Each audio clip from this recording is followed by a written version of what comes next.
Some folks spend their whole lives waiting for someone to keep just one promise. Elellena Martinez had stopped believing in promises the day they buried her husband in the hard clay behind Silverfall's only church. Then one evening, as she sat mending bandages by lamplight, Jacob Stone filled her doorway like a mountain come to call. The quiet cowboy who broke wild horses and kept to the ridges had never said more than much obliged to her before. But tonight he stood there, hat in his weathered hands, and spoke 7 words that would change everything. "I'll build you a home, and you'll give me a family." Most women would have laughed at such bold talk from a stranger, but something in his steady gray eyes told Elena this wasn't just talk. What would drive a man to offer everything to a woman who thought she had nothing left to give? Before we jump back in, tell us where you're tuning in from.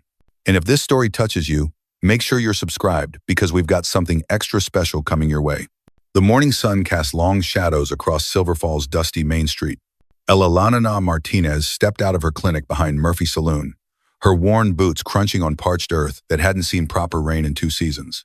The town bore the scars of drought and hardship. Peeling paint, sagging porches, and the hollow-eyed look of folks who'd learned not to hope too much. Her clinic occupied what had once been a storage room, barely large enough for 2 cots, and a table where she kept her medicines. Elena touched the simple gold band on her finger, a habit she'd never broken in the 3 years since Miguel died. She'd been 24 when she married, full of plans for the family they'd built together.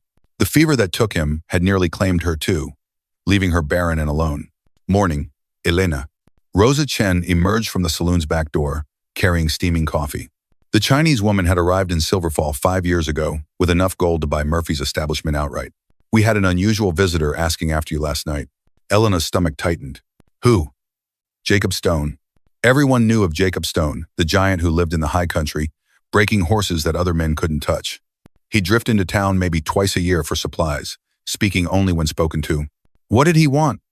"Didn't say, just asked when you'd be working, then left quiet as he came." Rosa studied Elena's face. That man's got something on his mind. Before Elena could respond, a commotion erupted from the general store. Old Pete was arguing with a well-dressed stranger, whose clean clothes marked him as surely as if he'd worn a sign. "Drought's got this whole territory by the throat," the stranger was saying. "Smart folks are selling while they still can." "Ain't interested, mister," Pete replied stubbornly. "Samuel Garrett's the name, and I represent interests that could turn this dying town into something prosperous." Elena exchanged glances with Rosa. They'd both seen his type before, men who arrived with smooth words and hidden intentions. By midday, the heat had driven most folks indoors. Elena was organizing her medicine bottles when heavy boots sounded on the wooden steps outside. The door opened and Jacob Stone had to duck his head to enter. In daylight, he seemed even larger. His shoulders filled the doorframe, and he moved with the careful control of a man aware of his own strength. His dark hair was held back by a leather thong, and his face bore the deep tan of someone who spent days under the open sky. "Ma'am." His voice was deep with a slight rasp. "Hope I'm not disturbing your work." "Not at all." Elena set down her bottle. "Are you hurt?" He shook his head, gray eyes never leaving her face. "Came to apologize for last night, speaking out of turn like that." "You spoke plainly. Some might call it refreshing. Been thinking about what you said about having nothing to give. It's the truth. I'm barren, Mr. Stone." The fever saw it to that. Family isn't just blood. He reached into his shirt pocket and pulled out something small. It was a wooden horse, no bigger than her thumb, carved with intricate detail. The mane flowed like captured wind, and the eyes held a spark of life that seemed impossible in mere wood. "Made this while I was thinking on your words." Elna stared at the tiny sculpture. "It's beautiful. My pa taught me to work with wood. Said a man's hand should create as well as labor." His thumb traced the horse's mane. "I've been making these for years. Dozens of them. Maybe hundreds. Telling myself someday I'd have a child to give them to." The ache in his voice made her chest tight. "Maybe family is what we make it," he continued. "Maybe it's about 2 people choosing to stand together against whatever comes." "You don't know me," she whispered. "I know you stay up all night with the sick, taking no payment but gratitude. I know you've got gentle hands and a strong heart." His voice grew softer. "I know you wear your wedding ring like armor." Her hand moved instinctively to cover the gold band. "I'm not asking you to forget your husband. I'm just asking you to consider that maybe we both deserve something better than being alone." "Where would you build this home?" she heard herself ask. "There's a place up on Eagles Ridge about 5 miles north of town. Good water, timber for building." His eyes held hers. "Been waiting for the right reason to start." He extended the wooden horse toward her. "This is yours. Whatever you decide." Elellena hesitated, then reached out to take the tiny carving. Their fingers brushed, and she felt calluses earned by honest work. "Thank you," she managed. Jacob nodded and settled his hat back on his head. "I'll be starting on that house come morning, Mrs. Martinez. Not because I expect anything, but because a promise made is a debt unpaid." After he left, Elellena sat in her empty clinic, turning the wooden horse over in her hands. She could see the hours of patient work in every curve, the love carved into something meant to be given away. But what Jacob Stone didn't know was that promises had a way of turning dangerous in this territory. And some men would kill to make sure certain promises were never kept. For the first time in 3 years, Elellena Martinez found herself caught between the safety of solitude and the terrifying possibility of hope. Change was coming, and she had no idea that accepting one wooden horse would put her directly in the crosshairs of the most dangerous man in the territory. 3 days after Jacob's visit, Elellena found herself riding the old mare she kept behind the clinic toward Eagles Ridge. She told herself she was simply taking advantage of the cooler morning air, but the wooden horse in her pocket seemed to pulse with each step of the journey. The trail wound upward through scrub oak and juniper, past weathered rock formations that had stood sentinel over the valley for countless years. As she crested the final ridge, Elna pulled up short. Below her, in a natural clearing, sheltered by tall pines, Jacob Stone was laying the foundation of a house. He'd chosen his spot well. A spring bubbled up from between the rocks, feeding a small creek that would provide fresh water year-round. The clearing faced east to catch the morning sun, while the surrounding trees would offer shade during the brutal afternoon heat. It was the kind of place that spoke of home in ways that had nothing to do with walls and roofs. Jacob looked up from his work, sweat gleaming on his broad shoulders. He'd stripped down to his undershirt and work pants, revealing arms corded with muscle from years of handling wild horses. A pile of carefully cut stones lay beside him, each one fitted with the precision of someone who understood that a foundation must be built to last. "Mrs. Martinez," he straightened, reaching for his shirt. "Didn't expect to see you up this way.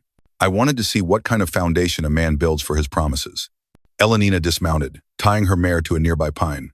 The land deed lay weighted down by a stone on a makeshift table of planks stretched between two stumps. She could see Jacob's name written in careful script, along with coordinates and boundaries that made this dream legally his. "Figured I'd start with the important parts." Jacob gestured to the stonework. "Foundation's got to be solid or nothing built on it will stand. Learned that from my father, and he learned it from his."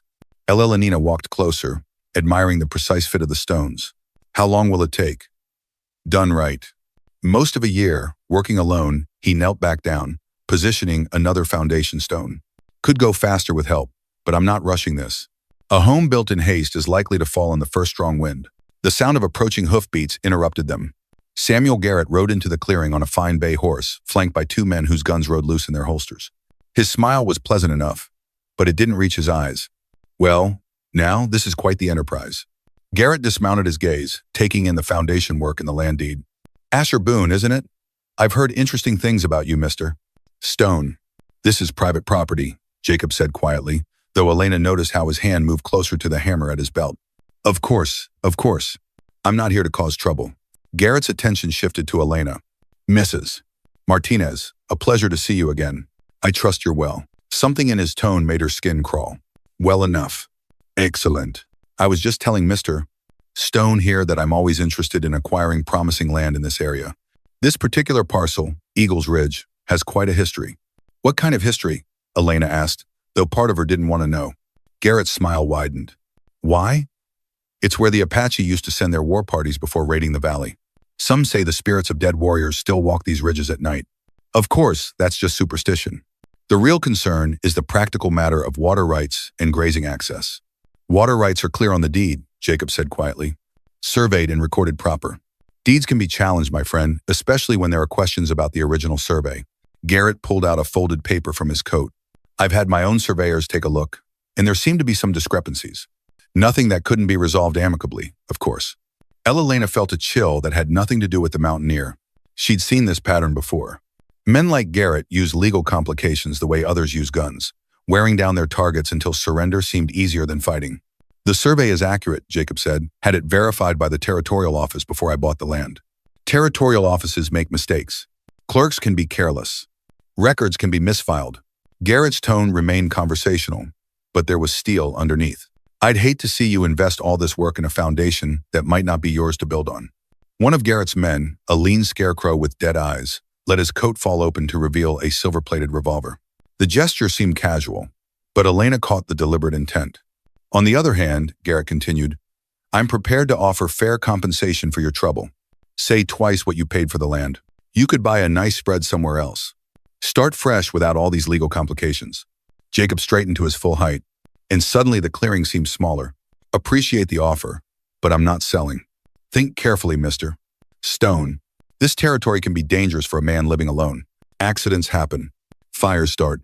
Sometimes good foundations crack under unexpected pressure. Garrett's pleasant mask slipped just enough to reveal the predator beneath. I'd hate for something unfortunate to befall such impressive work.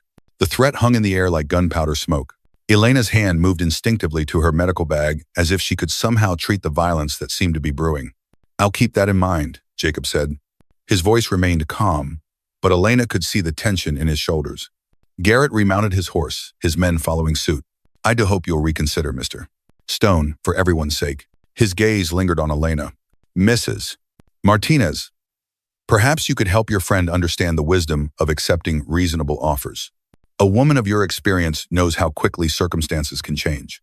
After they rode away, the clearing felt violated somehow, as if Garrett's presence had poisoned the air.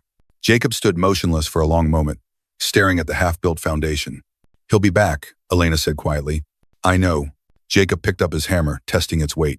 Men like him don't take no for an answer the first time. Then why not sell? Find another place. Start over somewhere safer. Jacob turned to face her, and she saw something in his eyes she hadn't expected. A deep old pain that had nothing to do with Samuel Garrett's threats. Because I spent too many years running from men like him. Because some things are worth fighting for. Even if the odds are long, he gestured to the foundation stones. This isn't just about land, Mrs. Martinez. It's about proving that decent folks can still make a stand in this world. Elellena looked at the land deed weighted down against the mountain wind. Such a simple thing, a piece of paper that represented hope and danger in equal measure. He mentioned war parties, Apache raids. That was 20 years ago or more. The Apache have been peaceful for a decade, settled on the reservation down south. Garrett's just trying to spook us with old stories. Jacob knelt back down to his work. Besides, any warrior ghosts on this mountain have probably seen enough violence. Might be they'd welcome the sound of a family being built instead of another battle being fought. The sun climbed higher, and Elellena found herself staying longer than she'd planned. She watched Jacob work, noting the careful way he fitted each stone, the patience he brought to every detail. This wasn't the rushed construction of a man trying to prove something. It was the deliberate craft of someone building for generations. When she finally mounted her mare to return to town, Jacob stood and touched the brim of his hat. Thank you for coming, Mrs. Martinez. Means more than you might think. Having someone witness the beginning, as she rode back down the mountain trail, Elellena carried with her the image of those foundation stones, solid, perfectly fitted, built to last. But she also carried the memory of Samuel Garrett's cold smile and the promise of trouble yet to come. The wooden horse in her pocket seemed heavier now, weighted with the knowledge that accepting Jacob's gift meant accepting the danger that came with it. Some promises, she was learning, required more courage to keep than others. But as she looked back one last time at the clearing where Jacob continued his patient work, Elellena realized something had shifted inside her. For the first time in 3 years, she was looking forward to tomorrow. Not just surviving it, but actually anticipating what it might bring. The foundation of more than just a house was being laid on Eagle's Ridge, and despite the dangers that circled like vultures, Elellena Martinez found herself wanting to be part of whatever was being built there. The weeks that followed fell into a rhythm as steady as the sound of Jacob's hammer echoing down from Eagle's Ridge. Each morning, Elellena would tend to her patients in the clinic, her worn leather medical bag, a constant companion as she moved through the town's daily struggles. Each evening, she would find herself looking north toward the mountain, wondering about the progress of walls and dreams being built stone by stone. Her medical bag had been Miguel's wedding gift to her. Good leather that had aged to a rich brown with compartments for bottles and instruments, herbs and bandages. She'd carried it through the fever epidemic that took her husband through the border skirmishes, when wounded soldiers filled every available space through countless nights of birth and death and healing. It had become part of her identity as much as the wedding ring on her finger. You're distracted, Rosa observed one afternoon, watching Elellena reorganize her medical supplies for the third time. That bag's been sorted more times than a gambler's deck this week. I'm being thorough, Elellena said, not looking up from the bottles of Ludum and carbolic acid she was arranging. Organization saves lives. Ooh. Rosa poured herself a cup of coffee from the pot she kept warm on the small stove. And it has nothing to do with a certain cowboy who's been bringing you wildflowers every few days. Elelena's hand stilled. It was true Jacob had taken to leaving small bouquets by her clinic door. Mountain lupine, Indian paintbrush, wild roses that somehow survived in the harsh landscape. Never with a note, never with fanfare, just quiet gifts that brightened her austere workspace. "He's being kind," Elena said finally. "Nothing more. Honey, I've been watching men for more years than I care to count. That's not kindness. That's courting. The slow, patient kind. That means he's serious about his intentions." Before Elena could respond, commotion erupted from the street outside. Through her window, she could see a crowd gathering around Tucker, Samuel Garrett's lean gunman. He was nailing something to the post outside the general store. "What's he doing?" Rosa moved to peer over Elena's shoulder. Tucker stepped back, revealing a legal notice printed on official paper. Even from a distance, the words "survey dispute" and "territorial court" were clearly visible. "He's making it official," Elellena breathed. "Garrett's challenging Jacob's deed." They hurried outside, joining the cluster of towns people reading the notice. The legal language was dense and intimidating, but the meaning was clear. Samuel Garrett was claiming prior rights to the land on Eagles Ridge, based on what he alleged were errors in the original territorial survey. "That's a load of bull," muttered Pete from the general store. "That land's been available for purchase for 5 years. If Garrett had a claim, why wait until now?" Tucker's dead eyes fixed on the old man. "Mister, Garrett don't appreciate having his legal rights questioned by folks who ain't qualified to understand such matters. I understand claim jumping when I see it." Pete shot back, his weathered face flushed with anger. Tucker's hand moved to his gun butt, a casual gesture that sent most of the crowd stepping backward. Only Pete held his ground, trembling with righteous fury, but refusing to retreat. "That's enough." Elena stepped between them, her medical bag clutched in both hands. "Tucker, if you've got business in this town, conduct it peacefully." "Pete, there's no sense in getting shot over legal papers." Tucker studied her with those flat, emotionless eyes. "You'd be the widow woman who's been keeping company with Stone. I'm the woman who tends this town's wounds. Don't make me add you to the list of people who need doctoring." Something flickered in Tucker's expression. Not fear, but a cold calculation. "Might want to be careful about the company you keep, lady. Some associations ain't healthy in these parts." After Tucker rode away, the crowd dispersed with the nervous energy of people who'd seen trouble coming, but couldn't do anything to stop it. Elellena remained by the notice, reading it more carefully. The legal language was designed to confuse, but the timeline was clear. Garrett was demanding a new survey, claiming the territorial records were fraudulent, and asking the court to void Jacob's deed pending resolution. "How long does something like this take?" Rosa asked, reading over her shoulder. "Months, maybe longer. And that's if it ever gets heard." Elena folded the notice, her mind racing.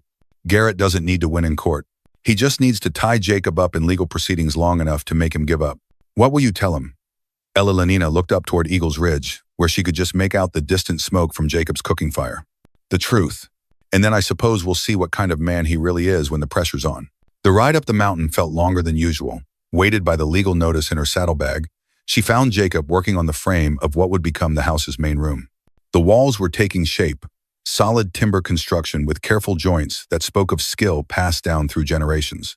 He'd made remarkable progress for a man working alone. "Mrs. Martinez."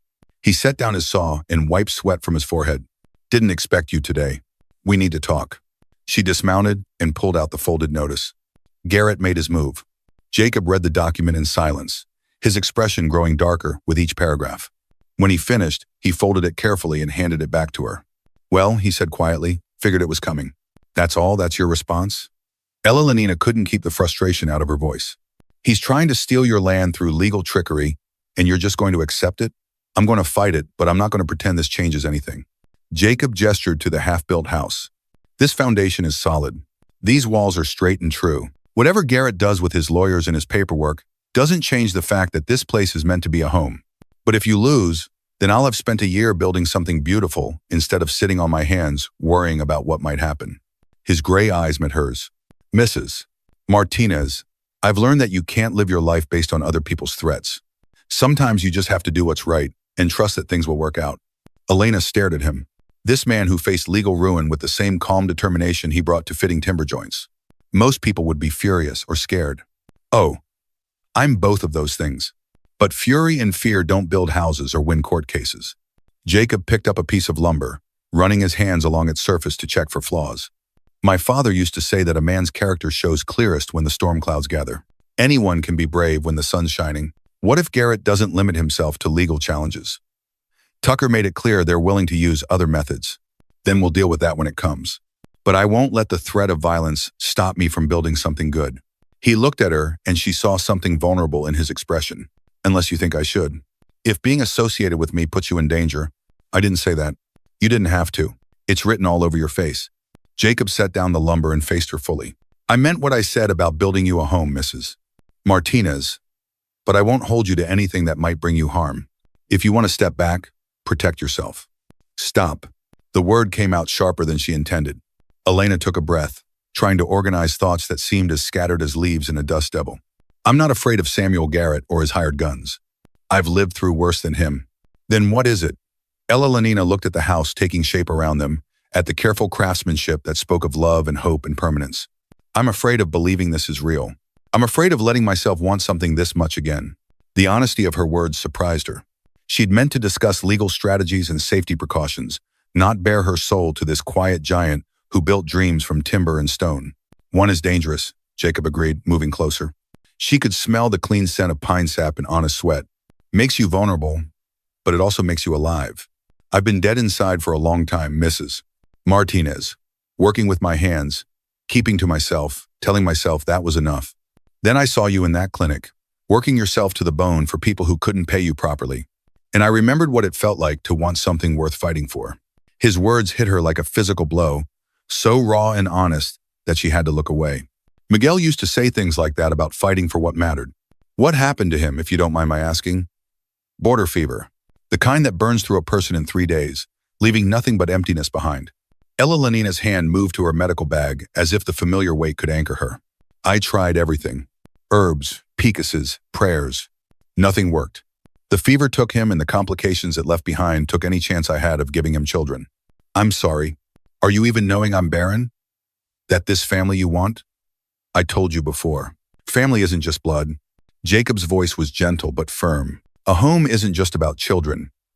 Mrs. Martinez. It's about two people choosing to build something together, whatever form that takes. The mountain wind stirred the pines around them, carrying the scent of wood smoke and wild roses. Elena found herself imagining what this place might look like when the house was finished.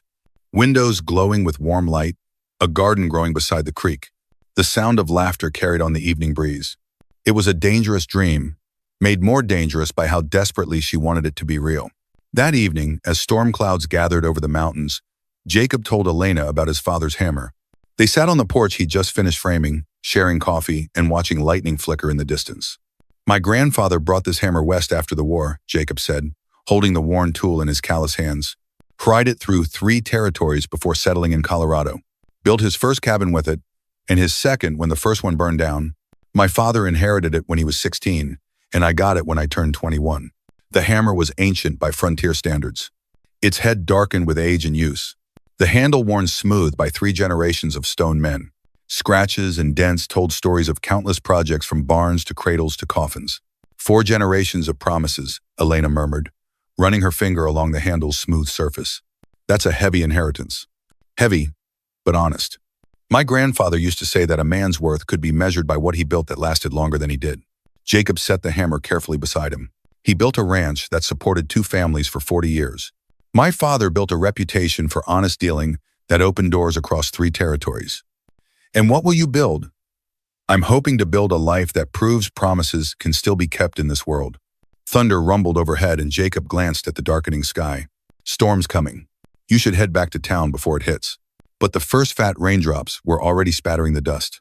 And within minutes, the mountain was shrouded in a downpour that turned the trail treacherous. Elellena found herself taking shelter in the half-built house, watching water drip through gaps in the roof that weren't yet finished. I can sleep in the lean-to, Jacob said, his voice carefully neutral. Keep things proper.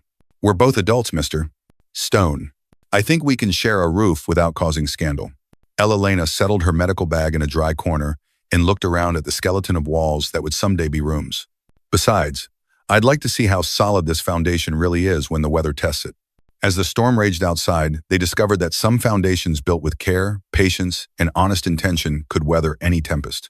And in the morning, when the sun broke through the clouds to reveal a world washed clean, Elellena Martinez realized she was no longer just visiting Jacob Stone's dream. She was becoming part of it. 2 months after the storm, the kitchen table was finished.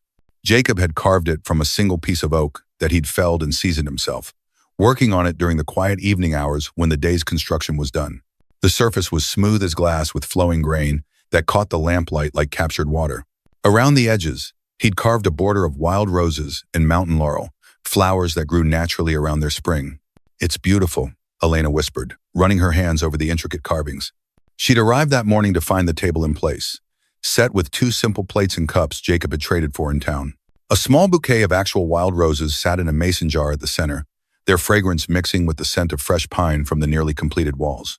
"Figured we should have somewhere proper to share meals," Jacob said, his voice carrying a note of shy pride. "Table's the heart of any home, place where families gather, where important conversations happen."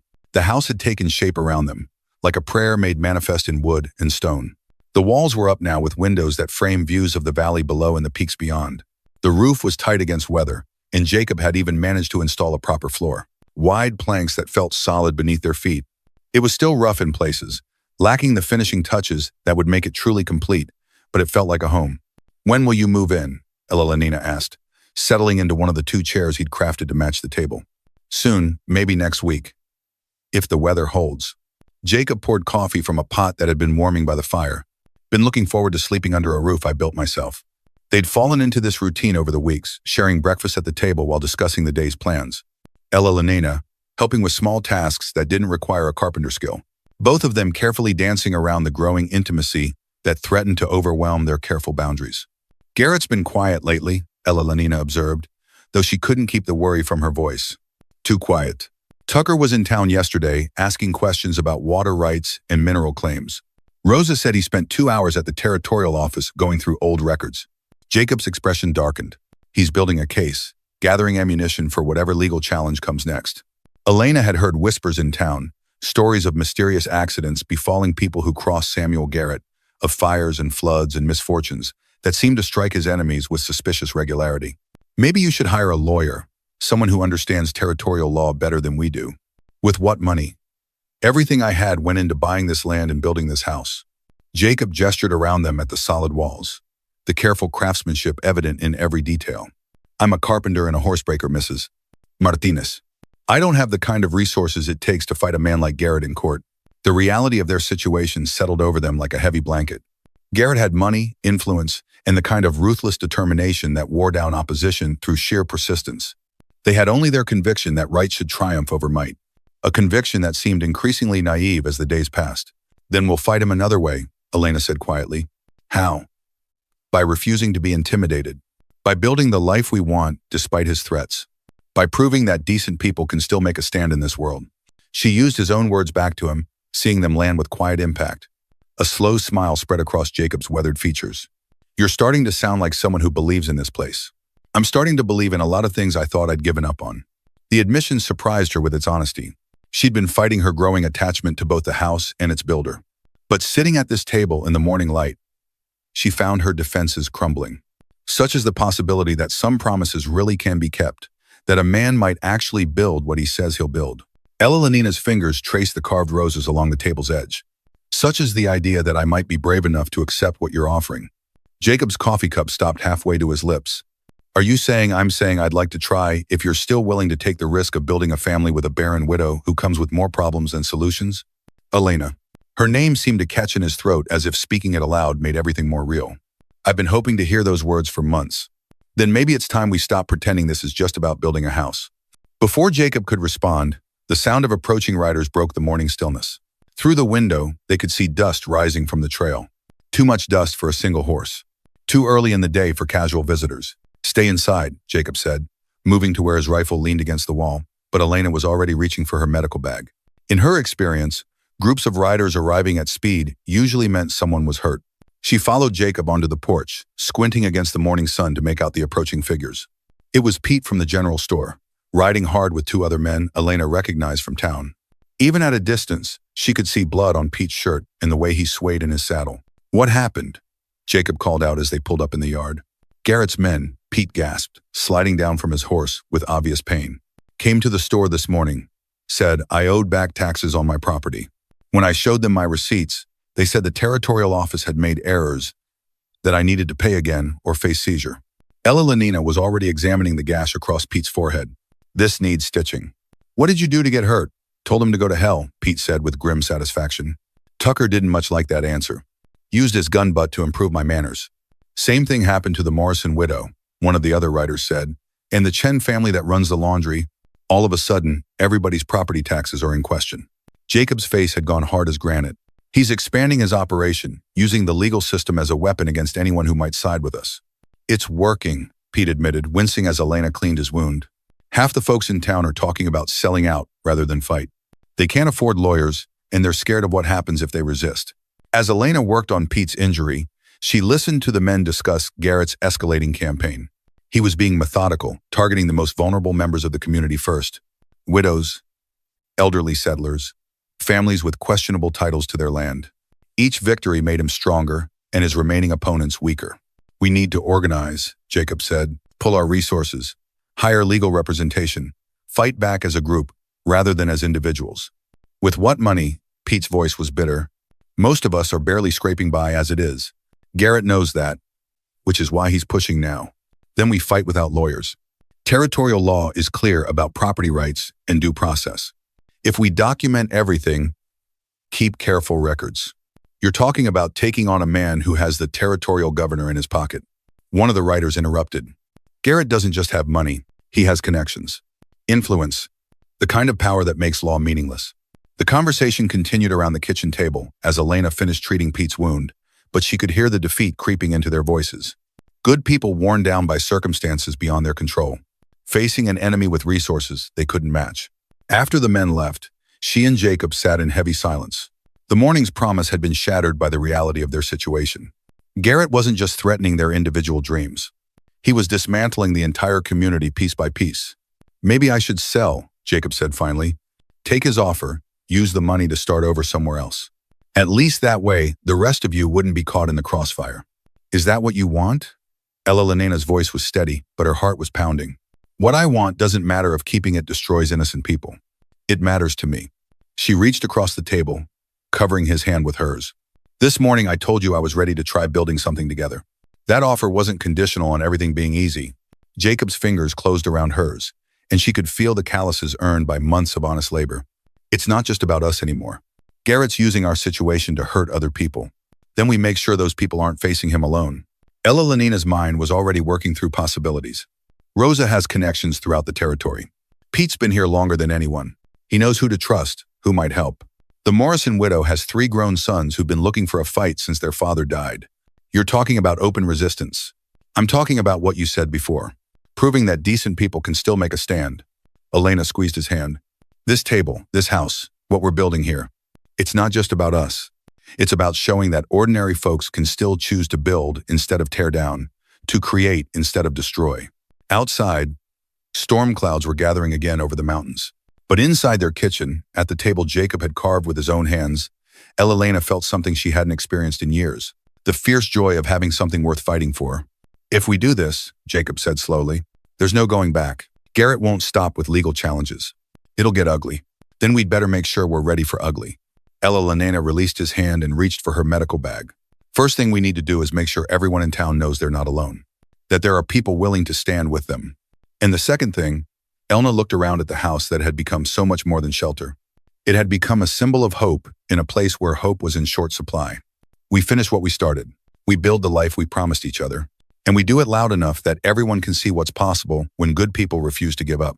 The carved roses on the table seemed to catch the fading light. Their delicate beauty, a testament to the power of patient creation in a world too often ruled by destruction. Whatever came next, they would face it together. At this table, in this house, built on foundations strong enough to weather any storm. But even as Elena spoke brave words about standing together, a chill ran down her spine.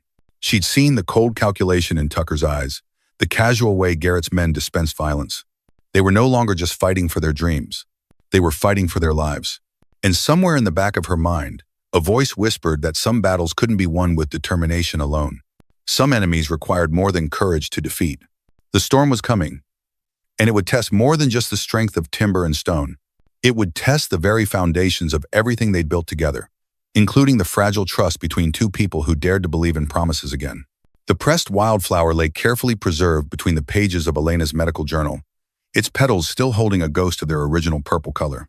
She'd found it growing beside their spring 3 weeks after moving into the house. The first wild lark spurred a bloom in the small garden she'd started behind the kitchen.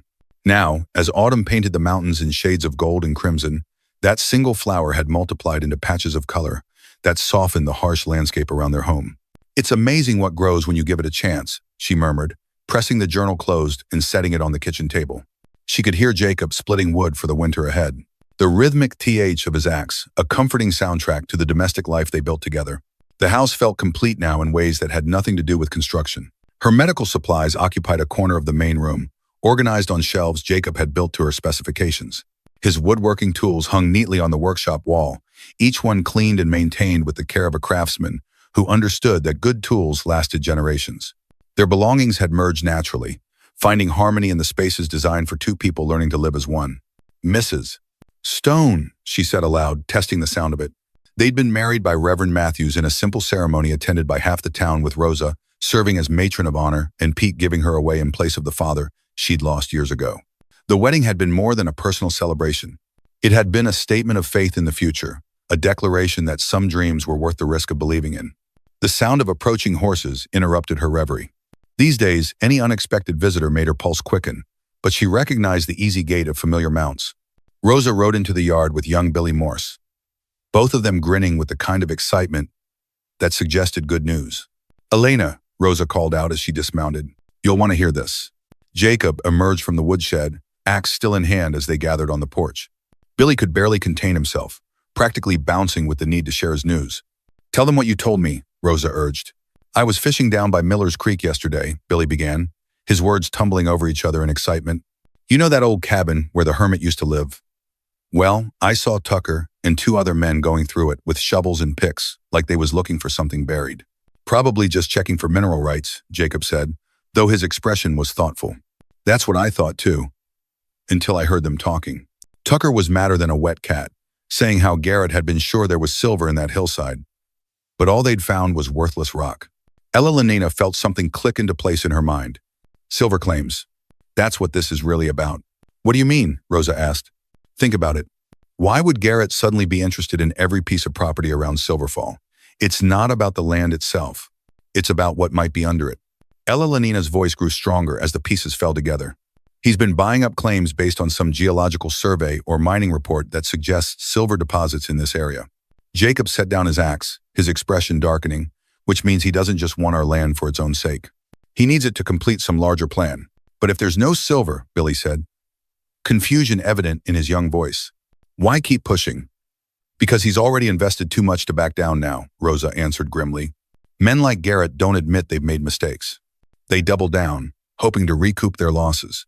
That evening, as they sat by the fire discussing the implications of Billy's discovery, Elellena found herself studying her husband's profile. The months of uncertainty had etched new lines around his eyes, but they'd also revealed a core of strength she was still learning to trust. "What are you thinking?" Jacob asked, noticing her scrutiny. "I'm thinking about that flower," she said, touching the journal where the pressed lark spur lay hidden. "How it grew in ground that seemed too harsh to support anything beautiful. And I'm thinking that maybe we've been approaching this all wrong." Jacob turned to face her fully. "What do you mean? Instead of just trying to protect what we have, maybe we should be planting seeds for what comes next." Elena's voice gathered confidence as the idea took shape. "Garrett's counting on us being isolated, fighting separate battles he can defeat one by one. But what if we weren't separate? What if we were connected? You're talking about organizing the whole territory. I'm talking about proving that decent people can build something worth protecting. Not just individual homes, but a real community where families can grow and children can learn and neighbors look out for each other." Rosa leaned forward, her eyes bright with interest. "What would that look like? A school for starters?" "Rosa, you've got enough gold to hire a real teacher. And there are plenty of children in this territory who've never seen the inside of a classroom." Elena's voice grew stronger as the vision crystallized. "A church where people can gather for more than just funerals. Maybe even a proper doctor's office, where folks don't have to risk their lives traveling 3 days for medical care." "That's a lot of building," Jacob observed. "You said yourself that a man's worth is measured by what he builds that lasts longer than he does. Well, what lasts longer than community? What's stronger than people who've chosen to stand together?" Billy had been listening with the intensity of youth, discovering that adults sometimes had ideas worth hearing. "My pa always said this territory could be something special if folks just worked together instead of fighting each other. Your pa was right, Jacob said quietly. Question is, are we brave enough to try? That night, as they lay in their bed, listening to the mountain wind in the pines, Elellena felt the pressed flower's presence in her journal like a talisman of hope. Such a small thing, a single bloom in hostile ground, but it had proven that life could flourish where it seemed impossible. Jacob, when you said you'd build me a home, did you know it would turn into this? His arm tightened around her. I knew it would be an adventure. Didn't know it would be a revolution. Are you sorry? Sorry for finding the love of my life? Sorry for discovering that a quiet widow has the heart of a warrior. His chuckle rumbled through his chest. The only thing I'm sorry about is that it took me so long to find you. Outside their window, the first snow of the season began to fall, dusting the garden where wildflowers had proven that beauty could grow in the most unlikely places. Tomorrow would bring new challenges, new battles to fight in their war against those who would tear down rather than build up. But tonight, in the house built with his hands and filled with her dreams, they had each other in the beginning of something larger than themselves, something worth fighting for, something that might just be strong enough to last. The faded photograph fell from Jacob's coat pocket as Elena was hanging it by the fire to dry after his return from town. The image was cracked and yellowed with age, but she could clearly make out two young men standing beside a mining camp, their arms around each other's shoulders like brothers. One was unmistakably Jacob, perhaps 15 years younger, his face unmarked by the weathering of hard years. The other was Samuel Garrett. What is this? Elena asked when Jacob returned from tending the horses. The blood drained from his face when he saw what she held. For a long moment, he stood frozen in the doorway, his gray eyes reflecting a pain so deep it made her chest ache. Where did you find that? It fell from your coat. Elelena's voice was steady, but her mind was racing. Jacob, who is this man with you? He closed the door carefully, hung up his hat with deliberate precision, and sat heavily at their kitchen table. The photograph lay between them like an accusation. That's Samuel Garrett, he said finally, taken about 16 years ago at a silver mine in Colorado. You knew him before all this? I knew him. Jacob's voice was barely above a whisper. We were partners, business partners, and I thought friends. The revelation hit like a physical blow. Everything about their situation suddenly looked different, viewed through the lens of this hidden connection. Partners in what? The mine. The celestial star claim up near Leadville. We'd found a rich vein of silver ore, worked it for 2 years, made more money than either of us had ever dreamed of. Jacob's hands clenched into fists on the table. I was married then to my Sarah. We had a little house near the mine, and she was expecting our first child. What happened? Garrett got greedy, started cutting corners on safety, pushing the miners harder, ignoring structural problems in the deeper shafts. I tried to talk to him, told him we were making enough money to do things right. But he wanted more. Jacob's voice grew harder, said I was soft. That Sarah had made me weak. Elna could see where this was leading, and her heart began to race. The mine collapsed, part of it. The section where the Chinese workers were digging. Garrett said they were expendable, that their lives were worth less than white men's. I tried to stop him from sending them down that shaft, but he overruled me. Jacob's hands trembled slightly. 12 men died that day, crushed under tons of rock because my partner decided their safety wasn't worth the cost of proper timber supports. And Sarah was visiting the mine that day, bringing lunch to the workers the way she always did. She believed in treating people decently, no matter what color their skin was. Tears gathered in Jacob's eyes. The collapse triggered a cave-in in the main shaft. Sarah and 3 other women were trapped. The horror of it settled over Elena like a shroud. You couldn't save them. By the time we dug them out, it was too late. Sarah was alive when we found her, but barely. She lived long enough to his voice cracked. She died in my arms, along with our unborn child. I'm so sorry.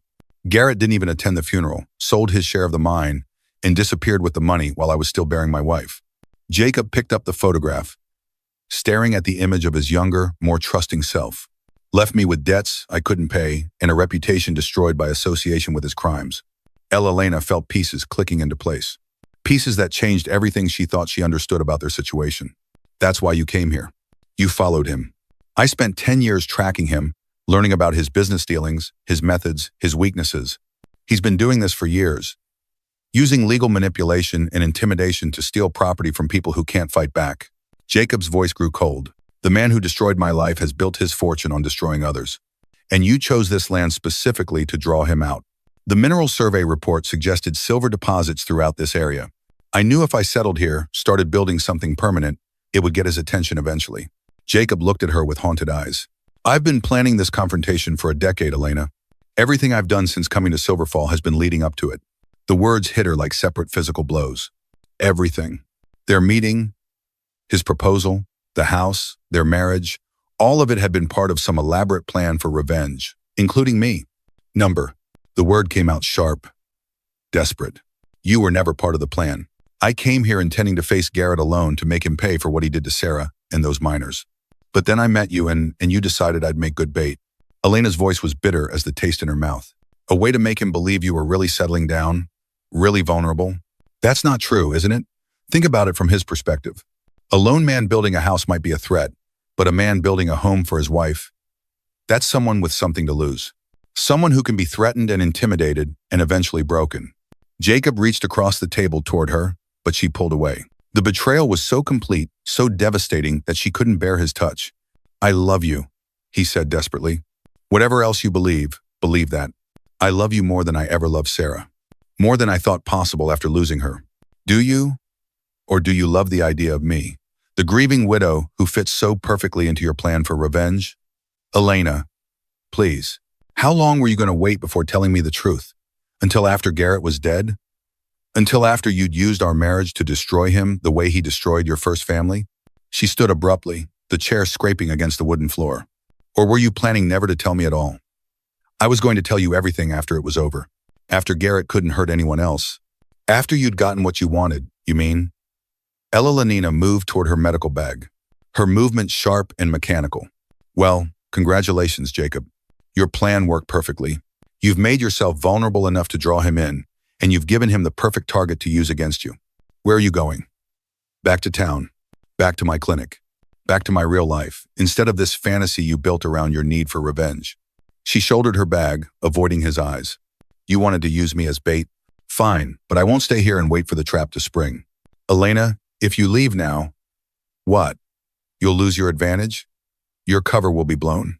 She turned back to face him, and the pain in her eyes was terrible to see. I spent 3 years learning to live without believing in promises. Jacob, you made me believe again. Made me think that maybe finally someone was offering me something real. But this was never real, was it? It was just another lie in service of your greater truth. Our marriage is real. What we've built together is real. What we've built is a house on a foundation of lies. And houses like that don't last, no matter how carefully they're constructed. She left him sitting at the kitchen table with the photograph and the wreckage of everything they'd built together.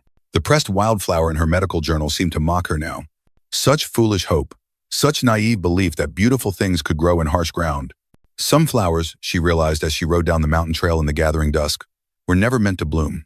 Some promises were too heavy for the soil they were planted in, and some men carried so much pain that they could only build with broken pieces, even when they thought they were creating something whole. Behind her, the house stood dark against the mountain sky. No longer a home, but a monument to the difference between love and need, between choice and manipulation. Tomorrow would bring consequences for this revelation. Garrett would sense weakness and press his advantage. The community would suffer for Jacob's deception, and she would have to learn once again how to live without the dream of belonging somewhere. But tonight, she just rode toward town and tried not to think about the man she'd left behind, sitting alone in a house built for 2 people who might never find their way back to each other. The Iron Bell arrived on a freight wagon 3 days after Elellena left, its bronze service gleaming despite the dust of travel. Jacob had ordered it months ago from a foundry in Denver, intending it as a surprise for their first Christmas together. Now it served a different purpose entirely. He mounted it on a tall post beside the house, rigging a rope system that would allow the bell to be heard for miles in every direction. 1 ring for medical emergency, 2 for fire, 3 for danger, requiring immediate assistance. You planning to signal the whole territory? Rosa asked, watching him test the mechanism. She'd ridden up that morning with supplies and news from town, her face grave with concern. Something like that? Jacob adjusted the rope tension, listening to the bell's clear tone echo off the mountain peaks. How is she? Hurt, angry, working herself to death, tending every scraped knee and sniffling nose in Silverfall. Rose's voice carried a note of reproach. You really made a mess of things, didn't you? I know. Do you? Because from where I sit, it looks like you traded the best thing that ever happened to you for the chance to settle an old score. Jacob set down his tools and faced her directly. Garrett killed my wife and 12 innocent men. He's built his fortune on the misery of others, and he won't stop until someone stops him. I think you should have trusted Elena enough to tell her the truth from the beginning. Rose's eyes flashed with anger. That woman has survived things that would break most men. She could have handled your past. but she can't handle being lied to. The words stung because they were true. Jacob had spent so many years planning his confrontation with Garrett that he'd forgotten how to be honest about anything else. "It's too late now," he said quietly. "Is it? Have you actually tried talking to her?" "She won't see me. Won't even read the letters I've sent." Jacob looked down towards Silverfall. "Maybe that's for the best. Garrett's planning something big. The longer she stays away from me, the safer she'll be." "You think he'll come here?" "I know he will. Tucker's been watching the house for days. Garrett's done playing games. He wants this land, and he's ready to take it by force." Before Jacob could respond, the sound of approaching riders interrupted them. Pete rode into the yard with the Morrison boys and half a dozen other men from town, all armed and looking grim. "Heard you might be expecting trouble," Pete said without preamble. "Figured you could use some company." "This isn't your fight," Jacob began, but Pete cut him off. "Like hell it isn't. Garrett's men burned out the Chen family last night. We're tired of being picked off one by one. Time to make a stand." One by one, the other men voiced their agreement. These weren't professional fighters. They were farmers and shopkeepers who decided that some things were worth the risk of standing up for. "What's the plan?" asked Tom Morrison. Jacob looked around at the faces of his neighbors. "Garrett will come at night, probably with a dozen men or more. He'll try to burn us out, make it look like an accident. Then we'll be ready for him." Pete checked his rifle. "This house built to withstand a siege. Built to last?" Jacob confirmed. "Stone foundation, thick walls, multiple firing positions, and the bell can summon help from 20 meters away if we need it." "What about Elena?" Rosa asked quietly. The thought had been haunting Jacob for days. Garrett was ruthless enough to target innocent people to get what he wanted. "She'll be safe at the clinic," he said, though he didn't sound convinced. Before anyone could answer, young Billy Morris came racing up the trail on his horse, his face flushed with exertion and fear. "They got her," he gasped, sliding down from his saddle. "Garrett's men took Mrs. Elena right out of her clinic. Tucker said to tell you, if you want her back alive, you'll meet them at the old mining camp by Miller's Creek. Sunset, come alone or she dies." The words hit Jacob like physical blows. Everything he'd feared had happened anyway. Garrett had found the one thing that could force him to abandon all strategy. "It's a trap," Pete said unnecessarily. "Of course it's a trap." Jacob was already moving toward his rifle. "But I can't leave her with him. You go to that mining camp alone. You're both dead," Tom Morrison pointed out. "Then what do you suggest?" Rosa stepped forward, her expression thoughtful. "Who says you have to go alone?" Garrett's expecting Jacob to show up desperate and alone. "What if we give him something different?" "What do you mean?" "I mean, we make him think he's won, then show him how wrong he is." Rosa's smile was sharp as a blade. "That bell of yours carries a long way, doesn't it?" Jacob felt hope stir in his chest. Far enough to reach the territorial marshal's office in Silverton. Elena was right about building community. Maybe it's time to see if what we've built is strong enough to fight back. As the sun began its descent toward the western peaks, they finalized their plans. It was desperate, risky, and dependent on precise timing. But it was also the first time in 10 years that Jacob felt like he was fighting for something larger than his own pain. The old mining camp at Miller's Creek looked like a monument to broken dreams in the dying light. Abandoned shacks leaned against each other for support, their windows dark and empty. Jacob approached on foot, his hands visible and empty, playing the role of a desperate man. "You're late." Samuel Garrett emerged from the largest shack, his appearance as immaculate as always. His smile held the cold satisfaction of a man who believed he'd finally won. "Where is she?" Jacob kept his voice steady, safe for now, though I must say, she has quite the tongue on her. Garrett's amusement was genuine. "She's remarkable, really. I can see why you chose her for your little charade. This isn't about her, isn't it?" "Come now, Jacob. Did you really think I wouldn't recognize the pattern?" Garrett stepped closer. "You always were predictable, even back in Colorado." Tucker appeared in the doorway behind Garrett, his dead eyes scanning the surrounding rocks. Two more gunmen flanked the building, their weapons ready. "I came alone like you asked," Jacob said. "Now, let her go. In due time, first we need to settle our accounts." Garrett pulled out a folded document, "Deed transfer. Sign it, and your wife goes free. And if I sign, what guarantee do I have that you'll keep your word?" Garrett's laugh was genuinely amused. "The same guarantee I gave those Chinese miners in Colorado. The same promise I made to your first wife." His expression hardened. "None at all." The casual admission ignited a rage that threatened to overwhelm all strategic thinking. "You killed her deliberately. I killed her economically. Structural supports cost money. Your wife's bleeding heart was bad for business." Garrett began walking in a slow circle around Jacob. Sentiment like that is poison in a mining operation. Where is she? Jacob asked again. Sign the deed first. Let me see her first. Garrett nodded to Tucker. The gunman disappeared into the shack and emerged moments later, half dragging Elellena between him and another man. Even in the fading light, Jacob could see the bruises on her face and the defiant set of her shoulders. Let her go, Jacob called out.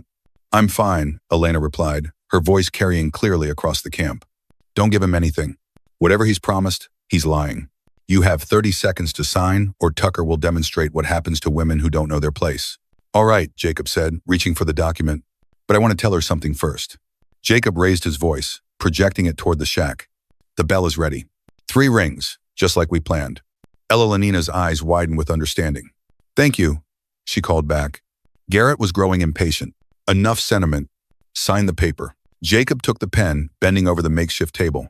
There's just one problem with your plan, he said, straightening without signing. Which is, you assumed I came here to save her, but she never needed saving. We came here to finish this. The first ring of the iron bell echoed across the mountains, its clear tone cutting through the evening air. Before the echoes faded, it rang again and again. 3 rings. Garrett's expression shifted from satisfaction to alarm as the sound of approaching horses began to filter through the darkness. Not just a few riders, but many. A thunder of hoof-beats that spoke of half the territory converging on Miller's Creek. You brought an army, Garrett breathed. I brought a community, Jacob replied. People who are tired of being afraid. The gunfight erupted with sudden violence. Hidden riflemen opened fire from carefully chosen positions, their shots coordinated and deadly. In the chaos, Elellena broke free from her guards, reaching cover behind a fallen timber. When the shooting finally stopped, Garrett emerged with his hands raised, his immaculate clothes torn and dirty. The arrogant confidence was gone. As the territorial marshal and his deputies rode into the camp, Jacob finally reached Elellena. Are you hurt? He asked, kneeling beside her. Bruised, scared, but alive. She looked up at him. I should have told you everything from the beginning. Yes, you should have. But I understand why you didn't. Her hand found his. I was so angry about the deception that I couldn't see past it to the paint underneath. Before Jacob could respond, she reached into her coat and pulled out something wrapped in soft cloth. I brought this for you, she said, revealing a simple wooden ring. I carved it myself from a piece of our kitchen table. Marriage isn't about perfect honesty from the beginning, she continued. It's about choosing to be honest going forward. Jacob took the ring with trembling hands. Are you saying? I'm saying I want to try again. Really try this time. With all the truth between us. As Jacob slipped the wooden ring onto his finger, he felt the weight of 16 years of pain finally begin to lift. The past couldn't be changed, but the future was still theirs to build together. Tonight, surrounded by friends under a sky full of stars, they had each other and the promise of something better than either had dared to hope for alone. Spring came early to Eagles Ridge that year, as if the mountain itself was celebrating the end of winter and the promise of new growth. Elellena stood in the doorway of their rebuilt kitchen, watching Jacob carve toys for the 3 children who now called their house home. Jenny, orphaned when fever took her parents. Michael, whose family had died in a wagon accident, and little Tom, found wandering the territory after Apache raiders destroyed his settlement.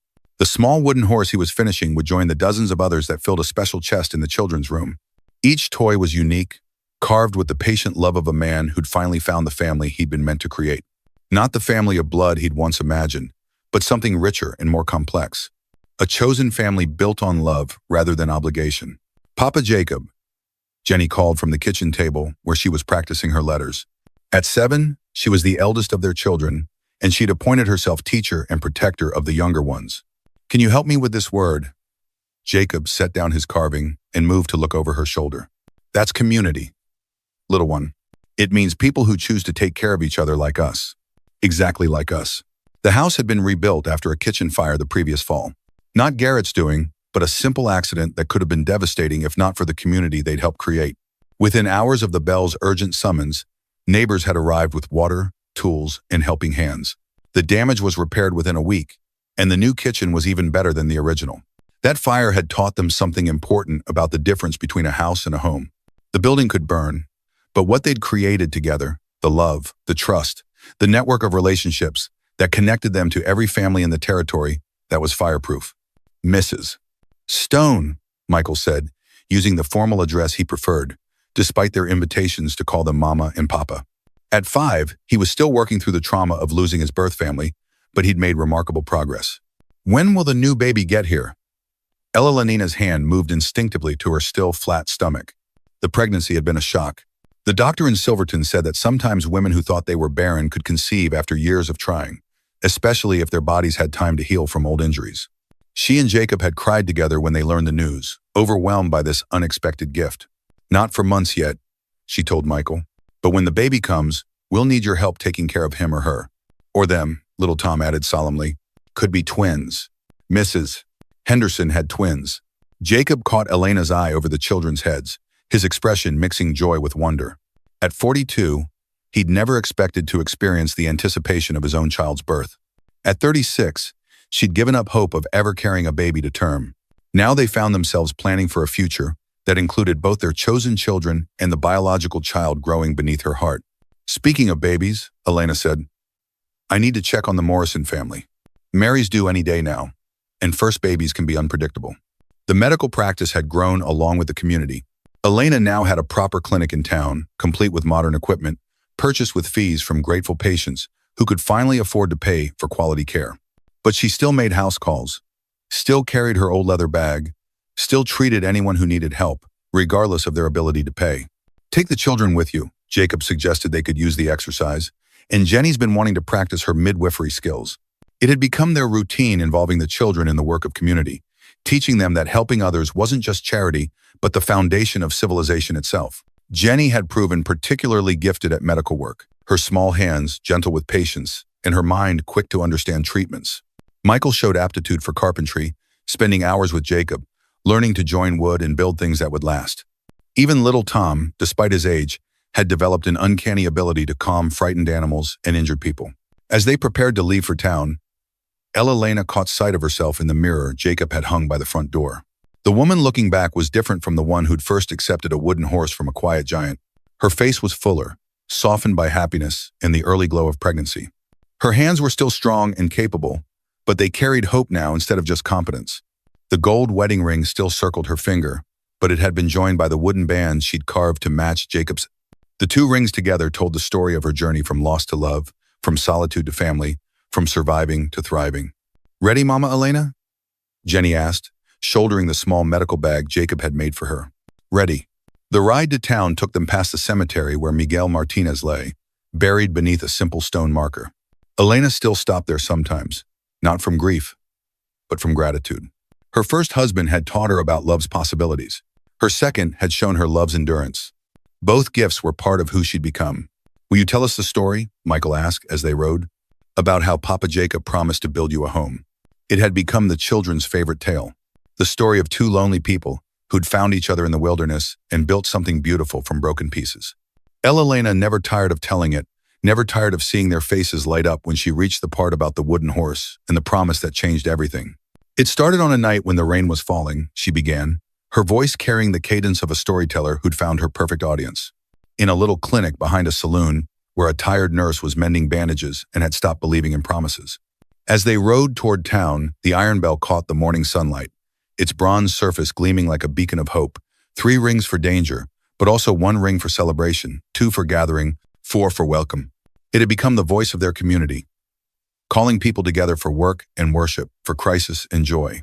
Behind them, the house on Eagle's Ridge stood solid against the mountain sky, its windows bright with reflected sun, smoke rising from the chimney where breakfast had been cooked and love had been shared. It was exactly what Jacob had promised to build. Not just a shelter, but a home. Not just a place to live, but a foundation for generations. And around that foundation, they'd built something even more precious than either had dared to imagine. A family created by choice, strengthened by trial, and blessed with the kind of love that transforms everything it touches. The wooden toy horse in Jacob's workshop would be finished that evening, ready to join its brothers and sisters in the chest that held the dreams of children who'd learned that families could be built as surely as houses, one careful piece at a time. And when their own baby arrived, he or she would find a household full of love, a community ready to help, and parents who understood that the greatest promises were the ones that took a lifetime to keep. 2 months later, as autumn painted the mountains in brilliant shades of gold and crimson, Elena sat in the rocking chair Jacob had crafted for the nursery, nursing their newborn daughter while the other children played quietly nearby. Little Sarah, named for the woman whose memory had brought Jacob to this mountain, had arrived during a thunderstorm. as if announcing her intention to be a force of nature from the very beginning. "She's got your stubborn streak," Jacob observed, settling into the chair beside them with Tom curled up in his lap. "Took her sweet time deciding to join us." "And your hands," Elena replied, studying the baby's long fingers. "She'll be a builder like her papa." Through the window, they could see the lights of Silverfall twinkling in the valley below. The town had grown considerably since Garrett's defeat. New families had arrived, drawn by stories of a community where neighbors looked out for each other and promises were kept. A proper school had been built with Jenny's teacher, a young woman from back east who'd answered Ross's advertisement, already planning lessons for the spring term. The church was nearly finished too, its steeple rising like a prayer made manifest in wood and stone. On Sundays, families would gather there not just for worship, but for the kind of fellowship that bound communities together across generations. "Do you ever think about what would have happened if you hadn't made that promise?" Elellena asked quietly, careful not to wake the baby. Jacob considered this, his weathered hands gentle as he smoothed Tom's hair. "I think about the man I was before I met you. Angry, bitter, living for nothing but revenge. That man would have destroyed Garrett and himself in the process, leaving nothing but ashes behind. And now I understand what my grandfather meant about building things that last longer than you do." He gestured around them at the sleeping children, the warm room, the life they'd created together. "This will outlast both of us. These children will grow up and build families of their own. And they'll remember what it feels like to be loved unconditionally. That's worth more than all the silver in Colorado." Elellena smiled, remembering the frightened, grieving woman who'd once sat alone in a clinic behind a saloon, convinced that her best years were behind her. "I used to think promises were just pretty words that broke the moment they met reality." "Some are," Jacob agreed, "but the ones built on truth, sealed with honest work, and kept through stubborn determination. Those are the promises that change the world." Outside, snow began to fall. The first real storm of winter. But inside their home, surrounded by the laughter of children, and warmed by the fire Jacob had built with his own hands, Elellena felt nothing but contentment. The wooden horse that had started it all sat on the mantelpiece now, a reminder of the moment when two broken people had decided to trust in something bigger than their pain. Some folks spend their whole lives waiting for someone to keep just one promise. Elellena and Jacob Stone had learned that the secret wasn't in the waiting, but in the choosing to build, to love, to stand together against whatever storms might come. And in that choosing, they'd found something worth more than silver or gold. A home built on foundations strong enough to last forever. The baby stirred in her arms, opening eyes that were already showing hints of her father's steady gray. Elena touched the wooden ring on her finger, the symbol of promises remade and trust rebuilt, and smiled. Tomorrow would bring new challenges, new chances to prove that love could overcome any obstacle. But tonight, in this house filled with chosen family and unexpected blessings, they had everything they'd ever truly needed. Each other and the unshakable knowledge that some promises really were worth keeping, no matter how long it took to fulfill them. 20 years later, Jenny Stone stood in the same doorway where her adoptive mother had once watched Jacob carve toys for orphan children. Now a skilled doctor in her own right, she watched her own children play in the garden where wildflowers had once proven that beautiful things could grow in the harshest ground. The house on Eagles Ridge had weathered 2 decades of mountain storms, becoming a landmark that travelers used to navigate the territory. Its solid stone foundation and careful timber construction had outlasted 3 territorial governors, 2 economic panics, and countless smaller crises that might have broken a structure built on anything less than love and stubborn determination. Elena's medical journal sat open on the kitchen table, its pages filled with 20 years of births, deaths, and healings. The pressed wildflower from that first spring was still there, faded but intact, a reminder that some things endure not because they're strong, but because they're treasured. Beside it lay the wooden horse that had started it all, its surface polished smooth by the hands of 4 children who'd grown up knowing they were wanted, chosen, and loved without condition. The iron bell still stood on its post, though it rang now more often for celebrations than emergencies. Weddings, births, harvest festivals, and the simple joy of neighbors gathering to help each other through whatever life brought their way. The community that Elena and Jacob had helped build had become something neither could have imagined in those early days when they were just 2 broken people trying to trust in promises again. Michael had become the territory's finest carpenter, his buildings known throughout 3 states for their craftsmanship and integrity. Tom had grown into a gentle giant like his adoptive father, spending his days working with horses and his evenings carving toys for a new generation of children. And little Sarah, no longer little at 16, showed every sign of inheriting her parents' gift for bringing people together, organizing community events with the same patient skill Jacob brought to building houses. Rose's Saloon had become the unofficial town hall where important decisions were made over honest whiskey and fair poker games. Pete's general store was now run by his grandson, who'd inherited both the old man's stubborn integrity and his talent for knowing exactly what people needed before they asked for it. The Morrison boys had built their own ranches, their children playing in the same schoolyard where their fathers had once learned to read. But perhaps the greatest testament to Elellena and Jacob's legacy was something that couldn't be seen or touched. The knowledge that promises could be kept, that families could be built by choice rather than accident, and that ordinary people working together could create something extraordinary. The wooden ring Elellena had carved still circled Jacob's finger, though his hands were more weathered now, marked by decades of honest labor. Her own rings, the gold band from her first marriage and the wooden band from her second, had become symbols of a truth she'd learned slowly, that the heart was big enough to hold multiple loves without diminishing any of them. As evening settled over the mountains, painting the sky in shades of rose and gold, Elellena stood beside her husband on the porch they built together. 4 children had become 8 grandchildren, and the house that had once seemed too large for 2 lonely people now burst with the comfortable chaos of a family that kept growing through love rather than blood. "Any regrets?" Jacob asked, his arm warm around her shoulders as they watched their youngest grandson attempt to carve his first wooden horse under Tom's patient guidance. Elellena smiled, thinking of all the broken pieces that had somehow been transformed into something beautiful. Only that it took us so long to find each other. Maybe we needed those years to become the people who could keep the promises we made. The first stars appeared in the darkening sky, and somewhere in the valley below, the bells of Silverfall's church began to chime the hour. The sound carried clearly in the mountain air, a reminder that some promises echo across generations, calling people together long after the voices that first spoke them have been silenced. Some folks spend their whole lives waiting for someone to keep just one promise. Elellena and Jacob Stone had learned that the greatest promises weren't the ones you received, but the ones you chose to keep, to love, to build, to stand together against whatever storms might come. And in that choosing, they discovered that home was never a place you found, but something you built, one careful stone at a time, with your own hands and the help of people who believed that some things were worth the risk of hoping for. The wooden horse on the mantelpiece caught the firelight, and for just a moment it seemed to move, not with life, but with the memory of all the love that had gone into its creation. A promise made, a promise kept, and a legacy that would endure long after the last echo of the iron bell faded into silence.